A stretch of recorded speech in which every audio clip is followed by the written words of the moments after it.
নমস্কাৰ বন্ধুসকল, বহুত পলে এটা নতুন ভিডিঅ'ত আপোনালোকক পুনৰবাৰ স্বাগতম জনাইছোঁ মোৰ চেনেললৈ। আশা কৰিছোঁ আজি ভিডিঅ'টো আপোনালোকে নিশ্চয় শেষলৈকে চাব। আৰু আজি ভিডিঅ'ত আলোচনা কৰিবলৈ গৈ আছোঁ বন্ধুসকল সুৰেশ ৰাইনাৰ বিষয়ে।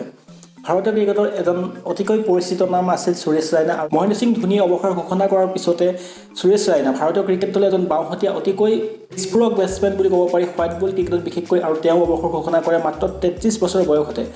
কিয়নো 33 বছৰ বয়সতে সুৰেশ ৰাইনাই অৱসৰ ঘোষণা কৰিব লগা হ'ল আন্তঃৰাষ্ট্ৰীয় ক্ৰিকেটৰ পৰা, সেই বিষয়ে আলোচনা কৰিম। আৰু সুৰেশ ৰাইনাৰ এদিনীয়া ক্ৰিকেটত কেনেকুৱা ধৰণৰ প্ৰদৰ্শন আছিল, টি20 আন্তঃৰাষ্ট্ৰীয় ক্ৰিকেটত তেওঁৰ প্ৰদৰ্শন কেনেকুৱা আছিল, আৰু ক্ৰিকেটৰ আটাইতকৈ ডাঙৰ ফৰ্মেটটো অৰ্থাৎ টেষ্ট ক্ৰিকেটত তেওঁৰ প্ৰদৰ্শন কেনেকুৱা আছিল, এই সকলোবোৰ আলোচনা কৰা হ'ব আজিৰ ভিডিঅ'টো। তেতিয়াহ'লে স্কিপ নকৰাকৈ ভিডিঅ'টো আপোনালোকে নিশ্চয় শেষলৈকে চাব। বন্ধুসকল, পোনপ্ৰথমে ক'বলৈ যাওঁ যদি সুৰেশ ৰাইনাই 33 বছৰ বয়সতে অৱসৰ ঘোষণা কৰিব নালাগিছিল, কিয়নো সুৰেশ ৰাইনা আমি বিগত সময়ছোৱাত দেখিবলৈ পাইছোঁ ছ'চিয়েল মিডিয়াত তেওঁ যথেষ্ট এক্টিভ এজন খেলুৱৈ আছিল। আৰু তেওঁ বিভিন্ন ধৰণৰ ক্ৰিকেটৰ প্ৰেক্টিছ কৰাৰ ভিডিঅ' আপলোড কৰি আছিল। আৰু তেওঁ আন্তঃৰাষ্ট্ৰীয় ক্ৰিকেটত কামবেক কৰিবলৈ যথেষ্ট আগ্ৰহী হৈ আছিল। আৰু যথেষ্ট বিশ্বাসেৰে তেওঁ কৈছিল যে তেওঁ IPLত ভাল প্ৰদৰ্শনৰ দ্বাৰা এইবাৰ সেই প্ৰদৰ্শনৰ দ্বাৰাই তেওঁ ভাৰতীয় টীমলৈ পুনৰবাৰ ঘূৰি আহিবলৈ চেষ্টা কৰিব। আৰু ঠিক তেনেকুৱা কৰি থকা সময়তে IPLও পিছুৱাই গ'ল। আৰু IPL পিছুৱাই যোৱাৰ পিছত টি20 বিশ্বকাপো এই বৰ্ষত নহ'লে। আৰু তাৰ ফলতে চাগে সুৰেশ ৰাইনাই যি IPL এইবাৰ 19 ছেপ্টেম্বৰৰ পৰা U8 হ'বলৈ গৈ আছে, তাৰ আগতেই তেওঁ আন্তঃৰাষ্ট্ৰীয় ক্ৰিকেটৰ পৰা অৱসৰ ঘোষণা কৰে। কিন্তু তাৰ আঁৰত কি কথা থাকিব পাৰে সেইবোৰ তেওঁ বৰ্তমান কোৱা নাই। আৰু তেওঁ নিজে এটা ডিচিশ্যন ল'লে, সেইটোকে আমি ভাবিব লাগিব যে তেওঁ আৰু আন্তঃৰাষ্ট্ৰীয় ক্ৰিকেটত অৰ্থাৎ ভাৰতীয় পোচাকত তেওঁক দেখিবলৈ পোৱা নাযাব। কিন্তু IPLত তেওঁ হালধীয়া পোচাকত অৰ্থাৎ চেন্নাই ছুপাৰ কিংছ দলৰ হৈ পেলাই পুনৰবাৰ আমি খেলিবলৈ পোৱা দেখা যাব। আৰু যথেষ্ট আশাবাদী যে তেওঁ এই বৰ্ষৰ IPLতো ভাল প্ৰদৰ্শন কৰিবলৈ সক্ষম হ'ব। সুৰেশ ৰাইনাৰ আন্তঃৰাষ্ট্ৰীয় ক্ৰিকেটৰ কথা ক'বলৈ যাওঁ যদি তেওঁ 2005 বৰ্ষত শ্ৰীলংকাৰ বিৰুদ্ধে আন্তঃৰাষ্ট্ৰীয় অভিষেক ঘটিছিল। 2018 বৰ্ষত তেওঁ ইংলেণ্ডৰ বিৰুদ্ধে অন্তিমখন আন্তঃৰাষ্ট্ৰীয় ক্ৰিকেটত ভাৰতীয় দলৰ হৈ খেলিবলৈ সক্ষম হৈছিল। 2005 বৰ্ষত ভাৰতীয় দলৰ এজন মধ্যক্ৰমৰ বেটছমেন হিচাপে তেওঁ আত্মপ্ৰকাশ কৰিছিল। আৰু তাৰপিছত তেওঁ যি প্ৰদৰ্শন, সেই প্ৰদৰ্শন যথেষ্ট নাছিল যে তেওঁ ভাৰতীয় দলত স্থান নিশ্চিত কৰাৰ। কিন্তু তাৰপিছত দেখিবলৈ পোৱা গ'ল তেওঁ আঘাতৰ সমস্যাৰ কাৰণে 1.5-2 বছৰমান ক্ৰিকেটৰ পৰা আঁতৰত থাকিব লগা হৈছিল। আৰু 2008 বৰ্ষৰ প্ৰথমটো IPLৰ ছিজনত তেওঁ চেন্নাই ছুপাৰ কিংছৰ হৈ পেলাই খেলিবলৈ পাইছিল। আৰু চেন্নাই ছুপাৰ কিংছৰ হৈ ভাল প্ৰদৰ্শনৰ ফলতে তেওঁ ভাৰতীয় ক্ৰিকেট দললৈ পুনৰবাৰ ঘূৰি আহিছিল। আৰু তাৰপিছত তেওঁৰ যি প্ৰদৰ্শন, সেই প্ৰদৰ্শন উচ্চগামী হ'বলৈ আৰম্ভ কৰিছিল। আৰু বিশেষকৈ যদি চাবলৈ যাওঁ IPLৰ প্ৰথমটো ছিজন অৰ্থাৎ 2008 চনৰ IPLৰ ছিজনটোৰ পিছতে তেওঁ ভাৰতীয় ক্ৰিকেট দললৈ ঘূৰি অহাৰ পিছত 2008 চনৰ পৰা 2011 চনৰ ভিতৰত ভাৰতীয় ক্ৰিকেট দলৰ এদিনীয়া ক্ৰিকেট দলৰ মধ্যক্ৰমত তেওঁ যথেষ্টখিনি অৱদান দিবলৈ সক্ষম হৈছিল। আৰু কেইবাখনো মেটছত তেওঁ মেটছ উইনাৰ হিচাপে বিবেচিত হৈছিল।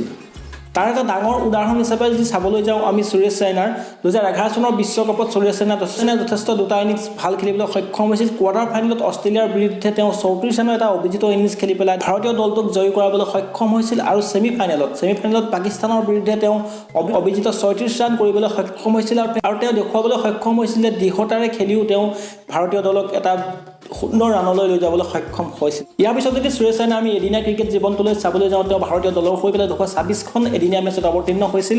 আৰু তাৰে 194টা ইনিংছত তেওঁ বেটিং কৰিবলৈ সুযোগ পাইছিল। আৰু 5615 ৰান কৰিবলৈ সক্ষম হৈছিল। তেওঁ ব্যক্তিগত সৰ্বোচ্চ ৰান হৈছে 116 ৰান। 5টাকৈ শতকীয় ইনিংছ খেলাৰ বিপৰীতে তেওঁ 36টাকৈ অৰ্ধশতকীয় ইনিংছ খেলিবলৈ সক্ষম হৈছিল। এয়া আছিল সুৰেশ ৰাইনাৰ এদিনীয়াত ৰান কিমান কৰিছিল আৰু কিমান কেইখন মেচ খেলিছিল। তাৰ উপৰি তেওঁ এজন অফ স্পিনাৰ ৰূপেও যথেষ্ট পৰিচিত আছিল। আৰু সাপেক্ষে তেওঁ 2-এটা উইকেট ল'বলৈও সক্ষম হৈছিল। আৰু ভাৰতীয় বলিং এটেকতো তেওঁ সহযোগ কৰিবলৈ সক্ষম হৈছিল। এতিয়া যদি চাবলৈ যাওঁ সুৰেশ ৰাইনা এজন ফিল্ডাৰ হিচাপেও ভাৰতীয় অল টাইম টপ 5 ফিল্ডাৰ যদি চাবলৈ যাওঁ, তাৰ ভিতৰতে প্ৰথম 5 নম্বৰত তেওঁৰ নাম আহিব। আৰু তাৰ ফলতে বুজা যায় যে সুৰেশ ৰাইনা এজন অলৰাউণ্ড খেলুৱৈ আছিল, বেটিঙেই হওক, বলিঙেই হওক বা ফিল্ডিঙতেই হওক। আৰু এই সকলোবোৰৰ কাৰণে তেওঁ এজন সাধাৰণ খেলুৱৈৰ পৰা অসাধাৰণ খেলুৱৈলৈ ৰূপান্তৰ কৰিবলৈ সক্ষম হয়। বন্ধুসকল, ইয়াৰ পিছতে আহোঁ সুৰেশ ৰাইনাৰ আন্তঃৰাষ্ট্ৰীয় টেষ্টত কেনেকুৱা প্ৰদৰ্শন আছিল। আৰু তেওঁ আন্তঃৰাষ্ট্ৰীয় টেষ্টত খুব কম কেইখন মেচতে ভাৰতৰ হৈ প্ৰতিনিধিত্ব কৰিছিল। আৰু যিমানখিনি তেওঁ সুযোগ পাব লাগিছিল এজন টেষ্ট খেলুৱৈ হিচাপে, সিমানখিনি সুযোগ পোৱা নাছিল। কাৰণেই চাগে তেওঁ টেষ্টত সিমানখিনি ৰান কৰিবলৈ সক্ষম নহ'লে আৰু এজন টেষ্ট স্পেচিয়েলিষ্ট বেটছমেন হিচাপে নিজকে প্ৰতিষ্ঠিত কৰিব নোৱাৰিলে।